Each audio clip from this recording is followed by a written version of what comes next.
Jaya Radha Madhava Kunja Vihari Jaya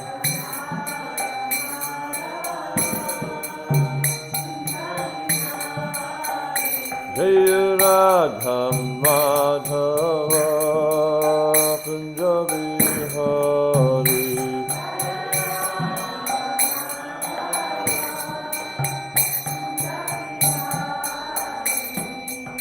Vijana Vallabha Girivardhari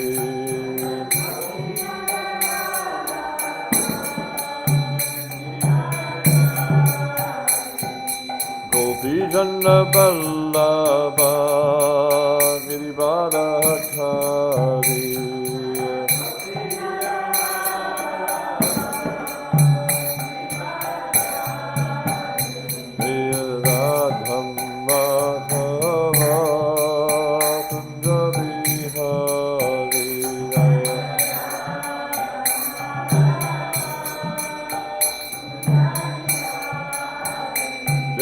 Radha Madhava Kunja Vihari Jaya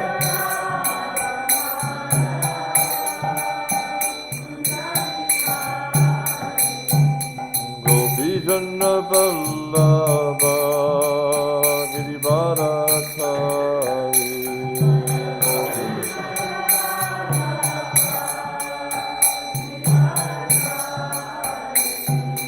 Govardhana Vallabha Girivardhari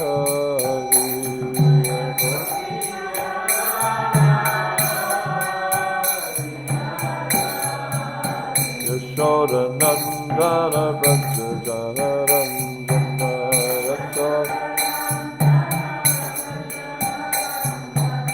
Yashoda Nandana Vrajajana Ranjana Yashoda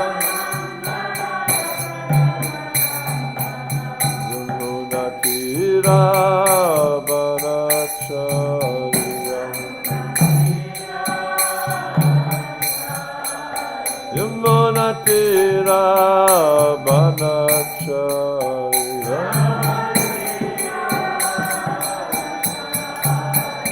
Jaya Radha Madhava Kunja Vihari Jaya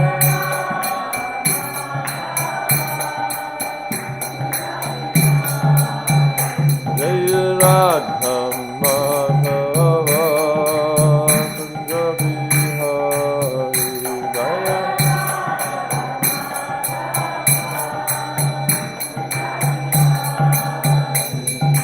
Govardhana Vallabha Girivardhari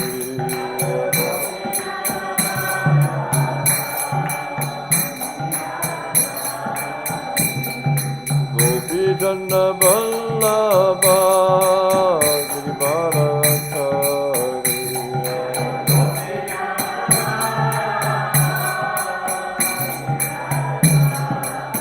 Yashoda Nandana Vrajajana Ranjana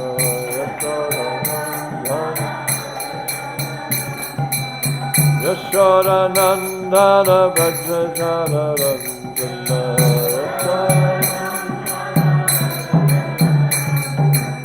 Yamuna Tira Banacharya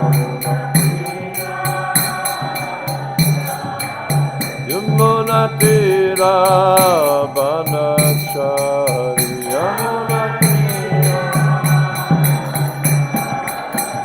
Jaya Radha Madhava Kunja Vihari Jaya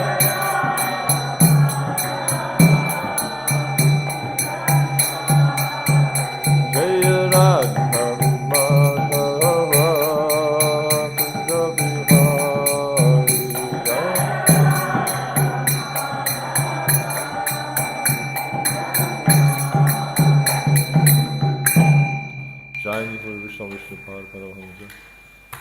Parivra Jakacharya Asto Tarasata Shishi Madhis Divine Grace of Hari Karana Rabinda Bhaktivinoda Swami Prabhupada Ki ISKCON and BBD Foundacharya save the whole world Srila Prabhupada Ki Jai Nitya Vishnu Vishnu Pad Paramahansa Parivra Jakacharya Asto Tarasata Shishi Madhis Divine Grace of Bhaktisiddhanta Saraswati Thakur Maharaj Ki Ananta Koti Vaishnavrinda Ki Namacharya Haridas Thakur Ki Prem se kaho Sri Krishna Chaitanya Prabhu Nityananda Sri Advaita Gadadhara Shiv Sari Guru Bhaktivinoda Ki Sri Sri Radha Krishna Gopavana Shamakunda Radha Kunda Giri Govardhana Ki Braj Bhumi Shiv Dama Dama Ki Navdip Mayapur Dama Ki Purushtam Chacha Jagannathpuri Dama Ki Ganga Mai Ki Jamuna Mai Ki Bhakti Devi Ki Tulasi Maharani Ki Samaveta Bhaktivinoda Ki Jai Nitai Go all glories to some glories,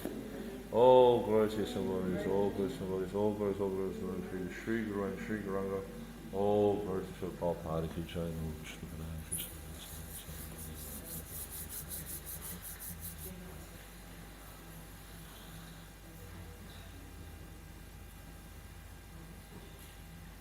Om Namo Bhagavate Vasudevaya. Om Namo Bhagavate Vasudevaya. Om Namo Bhagavate Vasudevaya. I'm sorry to ask, can you give me some water? Nunang Nripanam Srimadot Patanam Nunam Nipanam Trimadot Patanam Nunam Nipanam Trimadot Patanam Mahim Mahush Chalayatang Chamubi Mahim Mahush Chalayatam Chamubi Mahim Muhushchalayatang Chamubi Nunam Nipanam Trimadot Patanam Mahim Muhushchalayatang Chamubi Vadat Prapanati Jihir Shayesho Vadat Prapanati Jihir Shayesho Vadat Prapanati Jihir Shayesho Api Upaikshitagam Bhagavan Kurunam Api Upaikshitagam Bhagavan Kurunam Api Upaikshagatam Bhagavan Kurunam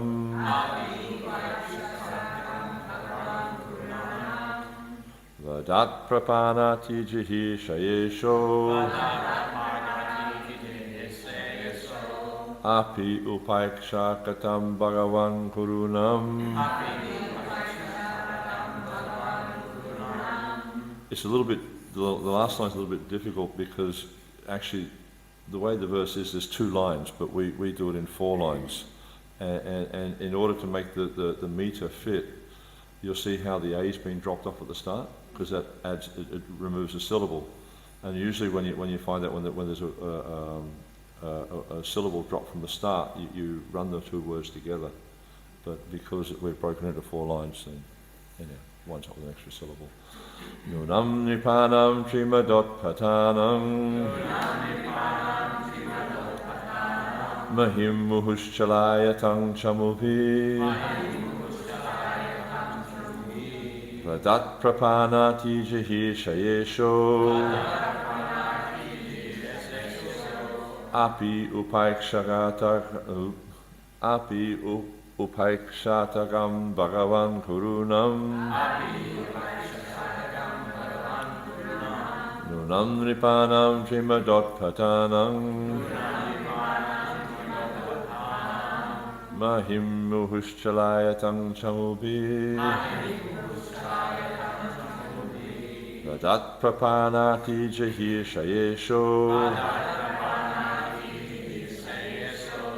Api Yupaikshagatam Bhagavan Gurunam Nunam Nipanam Jimadotpatanam Mahim Muhushchalayatam Chamubi Vadat Prapanati Jahi Shayesho Apyupaikshagatam Bhagavan Kurunam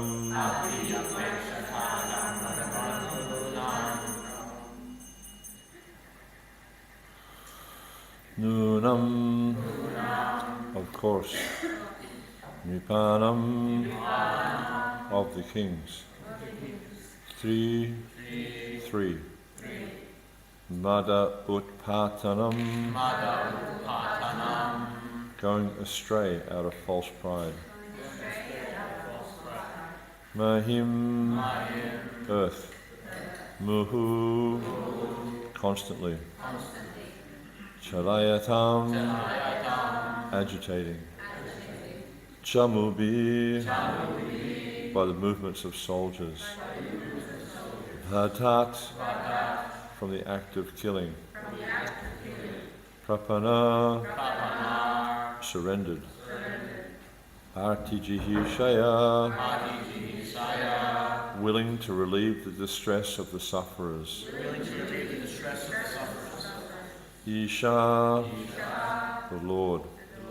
Api, in spite of. Upaikshata, weighted. Agam, offences. Bhagavan, the Supreme Lord. Kurunam, of the Kurus. Translation.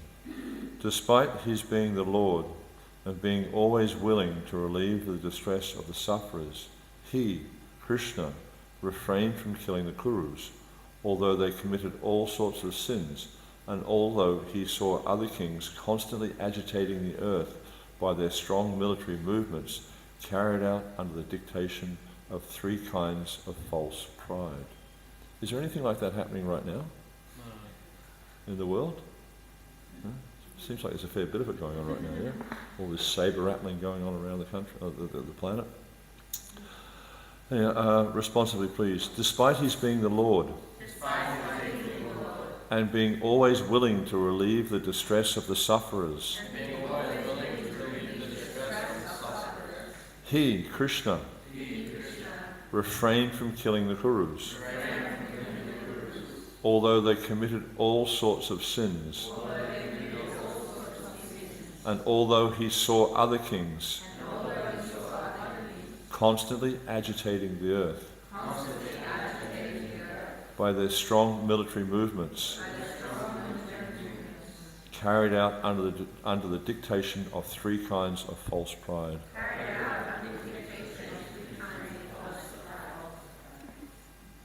I saw the strong military movements. I saw a video the other day. I'm not sure where it was, but it was just showing all these tanks, just barreling through the countryside. I was just thinking how much damage it causes. They're just like terrorizing the planet. Not to speak of all the citizens on the planet, but just terrorizing the planet with all this, horrible military activity. Completely unnecessary. It's just based on false ego. That's all it is. Srila Prabhupada's purport. And this, please listen carefully. This is a really interesting and powerful purport. As declared in Bhagavad Gita, the Lord appears in the mortal world to execute his much-needed mission of killing the miscreants and giving protection to the suffering faithful. Does anyone know that verse? It's quite a well-known verse in the Gita. Yeah, thank you. Pritranaya saranam vinischaya tradushkam dharma sangstapanataya sambhavami yuge yuge, Krishna says. In spite of that mission Lord Krishna tolerated the insult to Draupadi by the Kurus and the injustices perpetrated against the Pandavas, as well as insults to himself. The question may be raised, why did he tolerate such injustices and insults in his presence? Why did he not chastise the Kurus immediately? When Draupadi was insulted in the assembly by the Kurus by their attempt to see her naked in the presence of all, the Lord protected Draupadi by supplying an unlimited length of clothing. And keep in mind, in the modern day and age, for a woman to be seen in a public assembly with no clothes on is quite common. Isn't it? I was just in Times Square in New York a few weeks ago, and there were about 8 women walking around just with painted on bikinis. Yeah, I saw that last time I was there. I was like, what? Where are we? So it's quite common, and people actually, if you say anything about it, you're considered to be like conservative, or there's something wrong with you. This is kind of normal. But in this culture, to see a woman naked was considered abominable. So, anyhow, so where were we up to? But he did not chastise the insulting party immediately. The silence of the Lord did not mean, however, that he excused the offences of the Kurus. There were many other kings on earth who had become very proud of 3 kinds of possessions: wealth, education, and followers. And they were constantly agitating the earth by movements of military strength. The Lord was just waiting to get them together on the battlefield of Kurukshetra and kill them all at one time, just to make a shortcut in his killing mission. Krishna's pretty clever, huh? Just to make a shortcut in his killing mission, one time, all of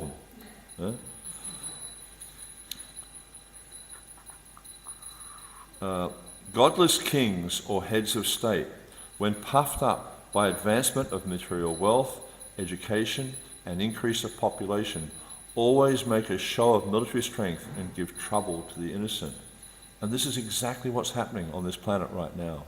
There's so much of it going on, and it's I saw a statement from the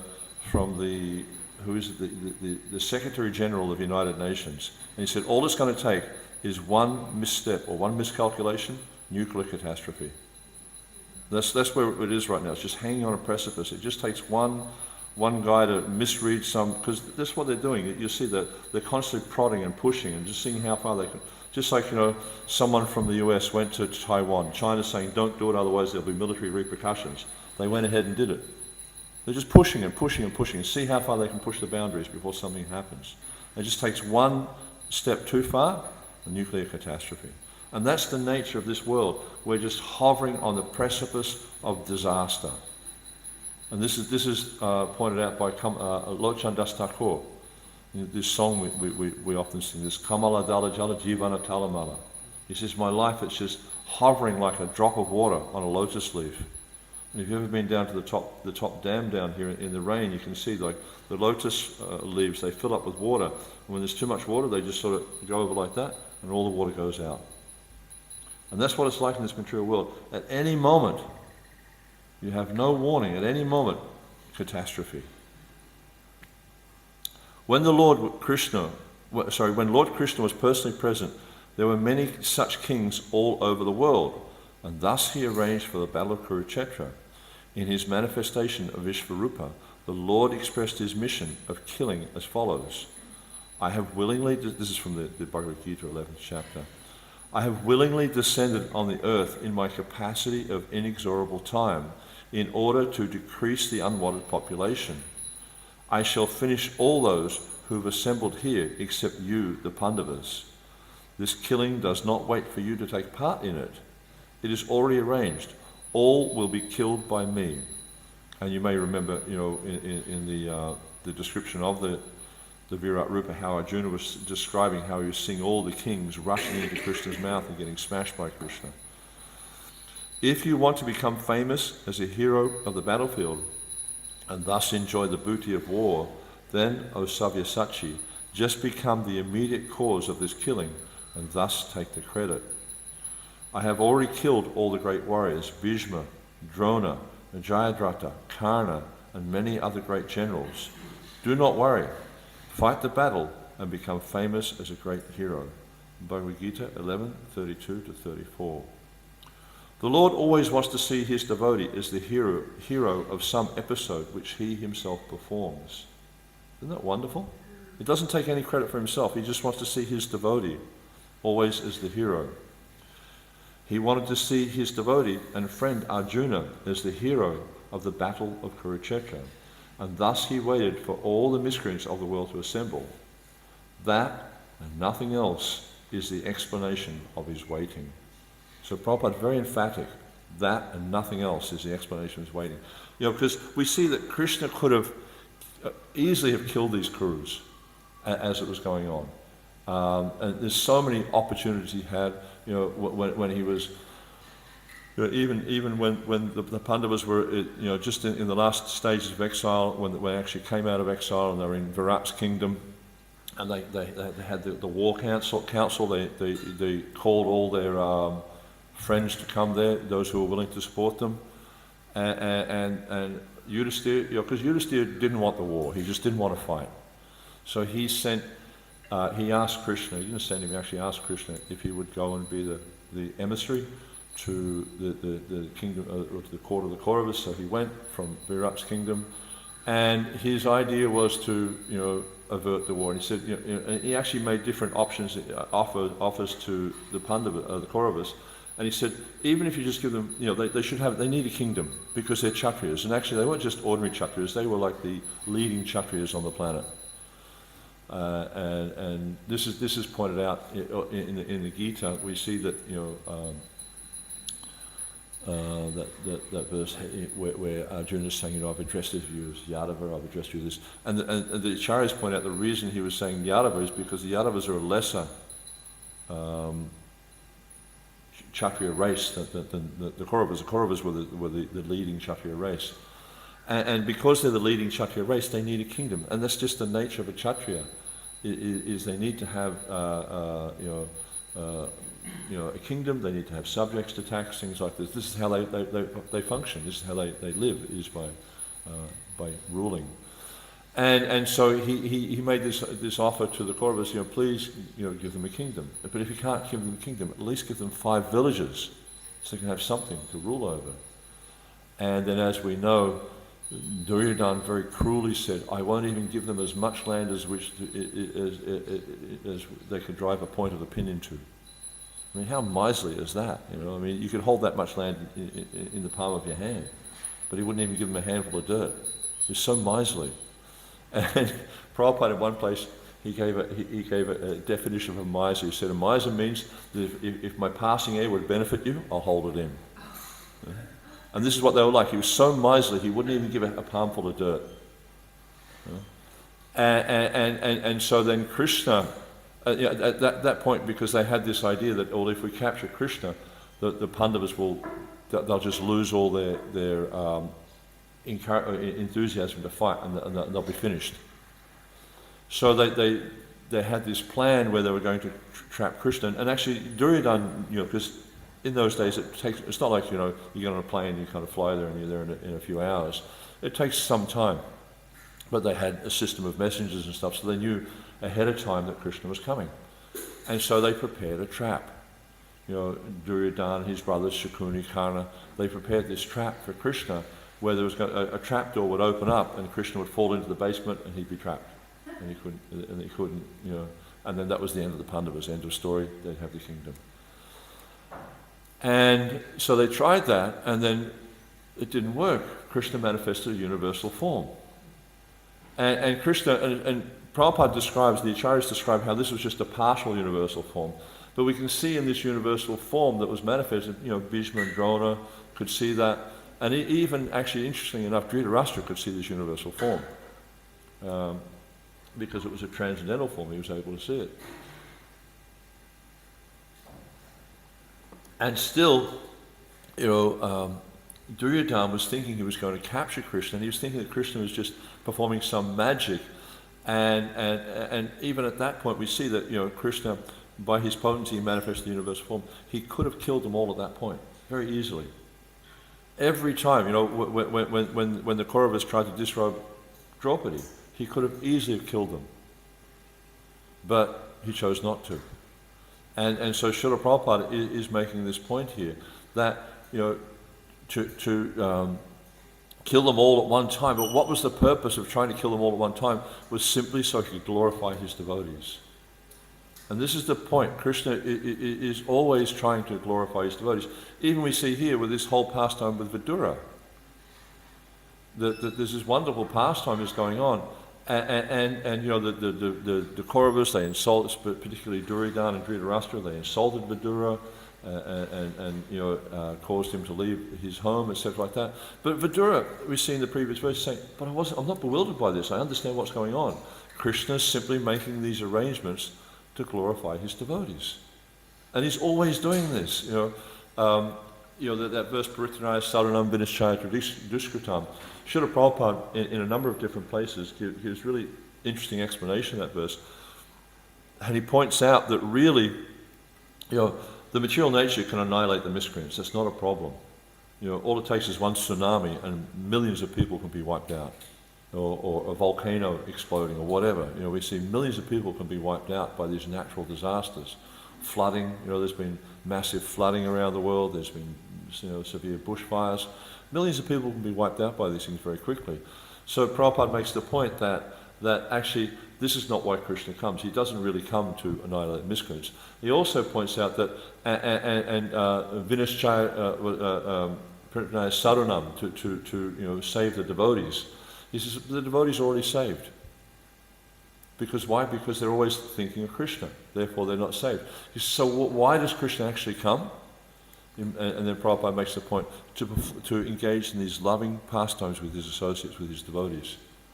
So he can glorify the devotees, so he can have loving exchange with the devotees. Because we see, especially if you look in the Vrindavan Leela, there's so many wonderful things that are happening in the Vrindavan Leela. But all these activities that Krishna and Balaram are performing, what they do ultimately is they just increase the love of the devotees. The devotees feel for Krishna and Balaram. Like there's so many wonderful, and especially, you know, in that Dhammarastika we sing, it points out at the end of there, that these loving pastimes, childhood pastimes, they really, you know, really deepen a devotee's love for Krishna. And you know, I mean, there's many different descriptions there, and each time we hear of these, we think, oh, Krishna's so wonderful, Krishna's so amazing. I remember when I first started doing deity worship in Mayapur, that one of the things they do there is, and we also do it here, by the way, is in the evening when you put the deities to bed, you sit in front of the deities and you read Krishna book to them for a while. And it's quite amazing because you're reading the Krishna book and you're looking and you think, this is you. You know, it's really extraordinary, you know, and you know, these amazing pastimes. And it just helps to, you know, deepen our love for Krishna. So in this verse we see that there's two phrases or what do you call them that I find quite outstanding. One is this what is it? Prapanaki. So this means he's willing to relieve the distresses, the distress of the people who are suffering in this world. And it's quite extraordinary that Krishna has this nature that he's willing to relieve the distress of the anxiety of those who are suffering. But there's certain conditions, and we see that Krishna, he gives that condition in the end of the Gita. He says, what's that? Probably the most famous verse in the Bhagavad Gita, and it's gone out of my mind. You know, abandon all varieties of religion, surrender to me. I will deliver you from all sinful reactions. Do not fear. So he's explaining that just you know, don't fear. I'll protect you. I'll deliver you from your sufferings, but surrender to me. And the other phrase I find quite astounding here is this Tri Madot Patanam. So Tri means three, Mada means pride, Utpatana, so Pata means the path. So they're on the path of pride. And and Prabhupada translates this here. He says, these kings who are constantly agitating the earth by their strong military movements carried out under the dictation of three kinds of false pride. And in the purport, Srila Prabhupada talks about how wealth, education, and followers, these are these three types of false pride. But there are many other aspects of pride. It's not just these three. And commenting on this verse also, Vishwanath Chakravarti Thakur, he points out that these three types of pride are wealth, education, and birth. So we're thinking, well, I'm born in a high family, or sometimes you see in marriage relationships, one partner might think that their birth is better than their other partner. This causes friction, or we can see that it was very common in certain parts of the world where it's actually interesting. Just a few days ago, maybe many of you haven't heard of him, but the person who's quite well known in Australian music circles, Archie Roach, passed away. So Archie Roach, he came from an Aboriginal background, and he was one of the stolen generation. Many of you aren't from Australia, so probably don't know much about the stolen generation. But there was a period in Australia's dark history where the government was taking Aboriginal children away from their families and telling their parents, we're going to give them a better life, they'll give them a life better than what you can give them. This is based on pride, because they're thinking white is better than black. It's another type, it's proud of their birth. And we see that this caused so much misery for so many people. And whenever we act out of pride, we can see that, I did a little bit of research on this because, being a proud person, it's something I need to learn about. It's something I need to learn how to overcome. And because, Vishwanath Chakravarti Thakur, in his commentary here, he quotes a really interesting verse from the Mahabharata. He says, those who are blind with pride have pride in education, pride in wealth, and pride in birth. These persons are avoided by the wise. Because a proud person they're just all consumed with themselves. They're always consumed about, everything they have. I have so much possession, I have so much knowledge, I have so much beauty, I have whatever it is, whatever they're bewildered by. And it's all, in general you find it's quite consuming for them.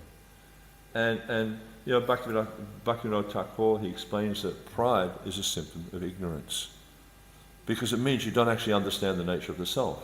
You don't understand that our intrinsic position is this Jivera Surpa Hoy Krishnena Nityadas, that my position is an eternal servant of Krishna.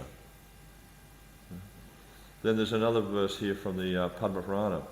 Within the heart of one who is full of anger or pride or lamentation on the state of his wife or sons, there is no possibility of Krishna being manifest. So if we have any pride in our heart, this will keep Krishna away from us. And there's so many, we see also in the Gita that pridelessness is described as knowledge. And actually, there's a really nice purport, the verses, I think it's in the 12th chapter, start, or maybe it's the 13th chapter, start, Adam Vitvam Ramangitvam, those verses there. Then Prabhupada, he describes, because this Adam Vitvam, it actually means that without pride. Damba means pride. It's another, mana or damba, these are different words used for pride. So Prabhupada, he describes there in the purport, he says, without humility, one cannot have knowledge. And because you can have so much material knowledge, and we see people are so proud of their material knowledge, but that's not real knowledge. Real knowledge means knowledge of the self. Real knowledge means knowledge of the Supreme Personality of Godhead and the relationship. This is real knowledge. Because I was mentioning the other day, in the 20th chapter of the Madhya Lila, Lord Chaitanya defines to Sanatana Goswami the three great treasures in life. So there's Krishna, there's service to Krishna, and there's love of Godhead. These are the three great treasures of life. And without this knowledge, without understanding what is the treasure of life, one will never actually understand Krishna. So it's very, very important. Then the really nice in the Bhagavatam 1:17-27, you may remember that's the point where the age of Kali is starting to manifest, or it's being described how the age of Kali is manifesting, and Parikshit comes across this black person who's beating the bull. And then it said, in the age of Satya, truthfulness, your 4 legs were established by, this is Parikshit talking to the bull, were established by the bull who's Dharma. In the age of Satya, truthfulness, your 4 legs were established by the 4 principles of austerity, cleanliness, mercy, and truthfulness. But it appears that 3 of your legs are broken due to rampant irreligion in the form of pride, lust for women, and intoxication. And Prabhupada goes on to explain in the purport there that as Brahminical principles dwindle, so these 4 principles, they're termed as being religious principles or Brahminical principles, as these things dwindle, the austerity, cleanliness, mercy, and truthfulness, then these irreligious principles, pride, lust for women, and intoxication, these things become more prominent. And if you look around you in the world, you don't have to look very far. You can see everywhere that these irreligious principles are prominent. And this is because religious principles are reduced. And we see, like as Krishna, he declares, he says, whenever these religious principles become diminished and the religious principles manifest, then I myself will appear. So he may appear as an incarnation, as he did when he came, 5,000 years ago, or even 500 years ago, or he may appear in the form of his holy name, or he may appear. There's so many ways he can appear. Even as he declares in the Bhagavad Gita, he's death personified. So he can appear in that way also. And so we'll see, like what's going on in the world right now, with all these wars not wars yet, but they're pending.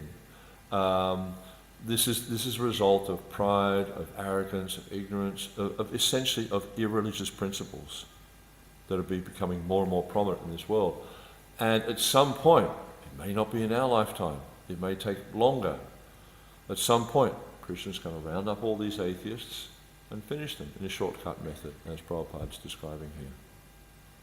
So at some point it's going to happen. So we should not be surprised when we see these things happening. Why? It's because it's due to irreligious principles, because they're neglecting the prime duty of humanity, which is to understand that their nature is eternal servants of Krishna. And only when we can develop a degree of humility, if we don't give up pride, we'll never understand our intrinsic nature as a servant of Krishna. We want to think that, no, I'm the Lord, I'm the Master, I'm the controller, I'm the enjoyer. Krishna describes this in the Gita very clearly. This Ishvaraham Hambhogi Siddhaham Balavam Sukhi, that I'm the controller, I'm the enjoyer, I'm powerful, I'm strong, I have so many friends. These are all elements of pride, symptoms of pride. And as long as pride is there, we'll never understand the nature of the self. We'll never understand who we are. We'll never understand Krishna. So it's very, very important that and Krishna says, Nirmana moha jita sangha dosha adhyatma vita, that he starts off nirmana, without pride.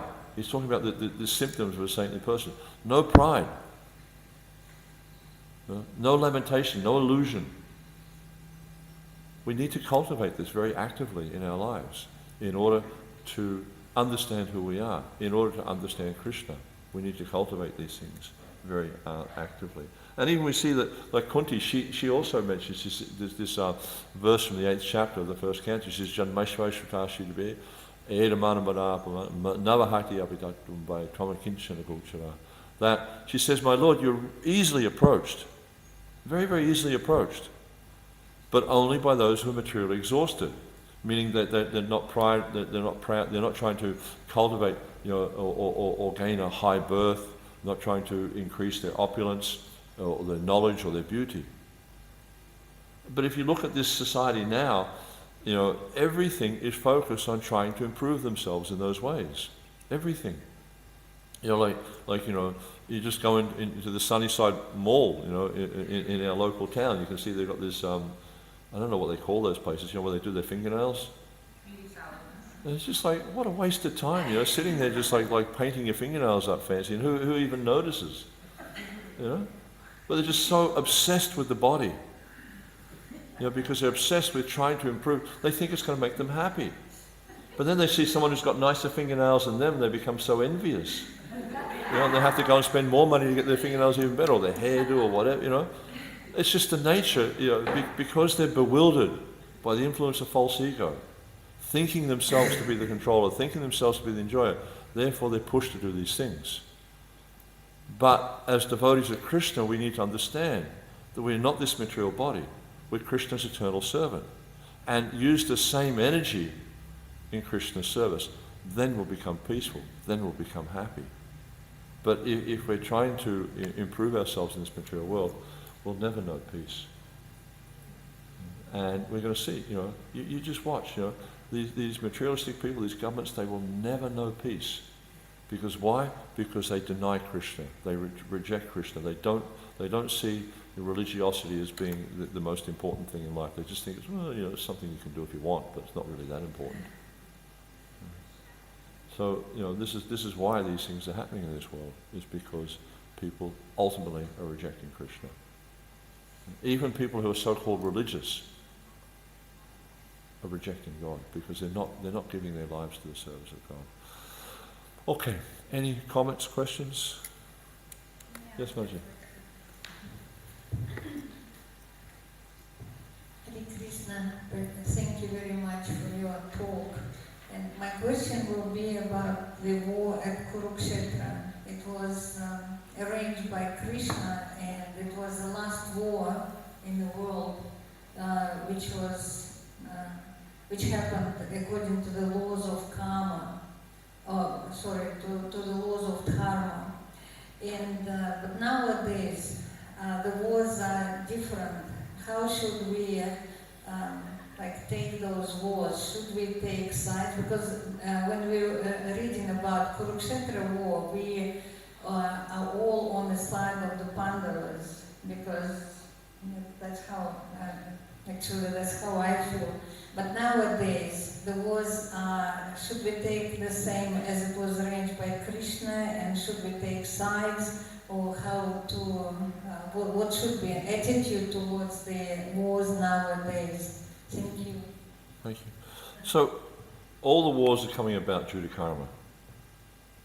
The whole material world is moving due to karma. So we can see that, the living entities are involved in these wars, both sides. It's due to their past karma, due to their activities, whether in this life, in previous lives, whatever. And in terms of taking sides, just like, okay, what's going on in Ukraine and Russia? There's devotees who live in Russia, there's devotees who live in Ukraine. So we don't take sides in these things because ultimately it's all driven by material desire.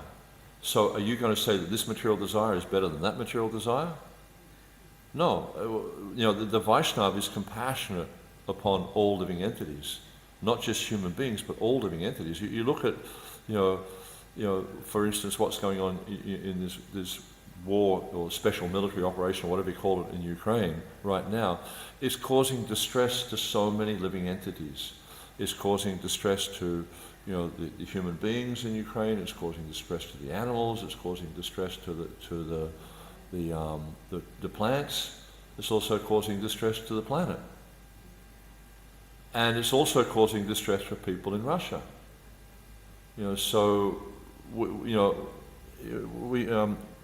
Every month we have a meeting with representatives in the deity worship ministry around the world, and so every month we have meetings there, and our representatives in Russia were informing us about all the things they're doing for devotees in Russia and devotees in Ukraine. So we're non-partisan with these things. We don't take sides because we understand it's driven by material desire. We don't take sides in material desires because it's all denying Krishna. It's all devoid of Krishna consciousness. So our business is to try to be compassionate and to, especially in these moments of distress, to try to give them a little bit of Krishna consciousness. And you'll see that in these places there's a lot of prasad distribution going on right now. Of course, we could go in there and tell them, you're suffering because of your sinful activities and because of your sinful desires, but that's not really going to help.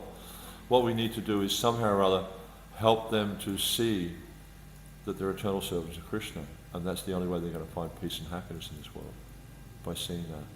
Yeah. Yeah. Thank you. Yes, Mangala Manaji. Could you just say again about those three things, lamentation and the other two things? I forgot what you said, but I thought it was interesting that lamentation, the relationship with lamentation and pride, because we usually think it's just, people who are really heavy, Yeah, or bullies or something. Well, I think I might have been quoting from the verse in the 15th chapter of the Gita, where it says, those who are freed from false prestige, illusion, false association, and who understand the eternal are done with material lust. Was that the verse I'm not sure. No, you quoted from Vishwanath. You quoted. So many Vaishnavas. Let me see if I can find it then. Lamentation, anger, and Oh yeah, this is from Padma Purana. Within the heart of one who is full of anger or pride or lamentation on the state of his wife or sons, there is no possibility of Krishna being manifest. Yeah, so yeah, well, lament, because the point is, it's like, okay, lamenting about something material is still material. You may be lamenting about your lack of Krishna consciousness, that's okay, and we see, like, in the lives of great devotees, especially the songs of Narottam Das Thakur or Bhaktivinoda Thakur, there's lamentation there. But then, or what's that, Jayanilo Premadana, that song's it's entitled, Lamentation Due to the Separation of the Vaishnavas. So that's transcendental lamentation. But if you're lamenting, like it's saying here about, the state of your wives or sons, that's very material. You mentioned that you're not achieving something. Yeah, you're not achieving some gain you want, it's material. Yeah. So anything material is, or driven by material desire or whatever, ultimately is not going to be helpful for us in our spiritual journey.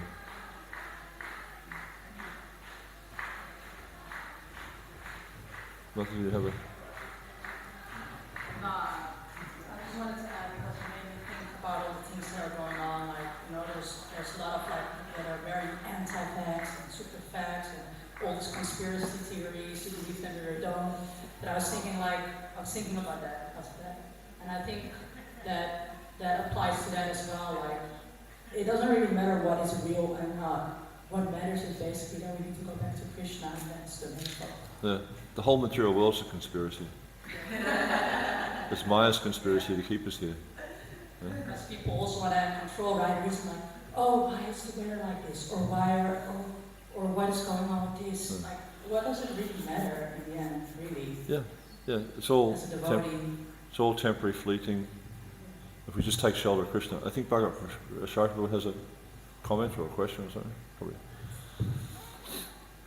Yeah, Prabhupada, just a little comment about pride, which I've observed a lot, even in myself, especially, I would say in myself, is that, as it says here, we can develop pride in certain possessions, but I find the most pernicious thing about pride is you can lose everything and still have your pride. Something that has to be, and therefore in that verse you quoted, Amanitvam Adambitvam, Prabhupada, Krishna says humility first, but then he says pridelessness. And unless there's complete humility, there'll be some pride. Yeah. And so pridelessness, completely no pride, it has to be let go of completely. Even in regard to humility,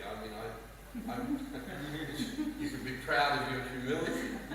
It's a very nasty, nasty thing.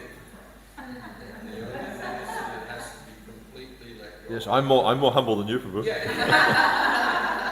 Yeah, that's exactly it. Prabhupada, he makes So the... it's insidious. It's one of those intangible, invisible things that can, before you know it, take over your entire consciousness. Yeah. Prabhupada would often make the point, in this material world, the pauper is proud of his penny. Yeah. He's got nothing. I mean, a penny, it's nothing, but they're proud of it. Yeah, you mentioned about Kinshana Gochara. There's one lecture on that verse where Prabhupada's Kinshana means you don't have anything. And he talked about how on a train ride one time in India, he noticed this very poor man got on board the train and he had a bag full of half-burnt sticks. And it was very clear that that was his possession. I saw exactly the same thing on a train in India once. Yeah. And it's just astounding. It's like, for me, it has zero value. Yes. Burnt bits of wood, but for him, because he's so poor, it's, yeah. It's like street people, they get that old shopping trolley and they got all bags of stuff in it. All that junk they carry around with them. Yeah? And they're really attached to it. They're You know, and it's, They fight for it. yeah. Yeah, it's like that in this material world. It's like, as long as you have attachment for any of those things, you're not going anywhere. You're going to stay here. And that's your point is very relevant, is like this pridelessness. We have to give up pride. Without pride, we're stuck here. Salvamangala Vaji. Just thinking, sometimes we think something's not fair when we get our pride smashed. Krishna's very kind because he often relieves us of that burden, one way or another. Yeah. You can't do it yourself.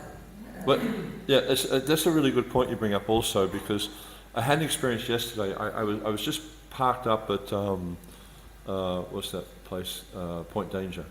I don't know if anyone knows where Point Danger is, where the Captain Cook Lighthouse is up on the border. Anyway, so I was parked up there, and it was quite windy, and I opened the door of the car to get something out. Actually, it was cold, so I wanted to put my base layer on, and so then, just as a gust of wind blew up and just whipped out a receipt and just blew it, down the road under the car. And I closed the door and thought, I need that, because I have to keep, for my GBC funding, I have to keep accounts and stuff like that, everything I buy. So then I went looking for the receipt, and I looked under the car, I couldn't find it. I thought, maybe it's blown down the road, so I walked down the road looking for it, I couldn't find it. Then I walked back to the car, it was just there on the ground, flapping like that. And I said, Krishna, you're so clever. If we can give all credit to Krishna for everything, then we can give up pride. But if we take credit for ourselves, that's pride. And that's the only way we're going to give up pride and become humble, is to give all credit to Krishna for everything. Because, and I was listening to a class the other day, and Prabhupada was making this point. He's like, he was talking about himself. He says, he was, whatever he was doing at that point in time, he's saying, I have so much ability to do this, I can translate these books, I can do what, but in a moment, it can be gone. And there's no warning. You may think, well, I'm young now, so it's not going to happen to me. Don't fool yourself. Don't fool yourself. In one moment, we could all be sitting here and I was in the USA when the World Trade Towers came down, and just after the World Trade Towers were crashed into by these planes, a plane was flying out from LaGuardia Airport, and one of the engines dropped off and went through the roof of a house. Luckily, there was no one in the house. But we could be sitting here, and there's a glide path to the airport here. The planes go here every day. There's hundreds of planes every day go past. One of them could drop its engine, come right through the roof of the temple. We're all gone. So don't think that whatever it is I've got is of any consequence or any meaning. It's all so temporary. It's all so fleeting. It could be gone in a moment.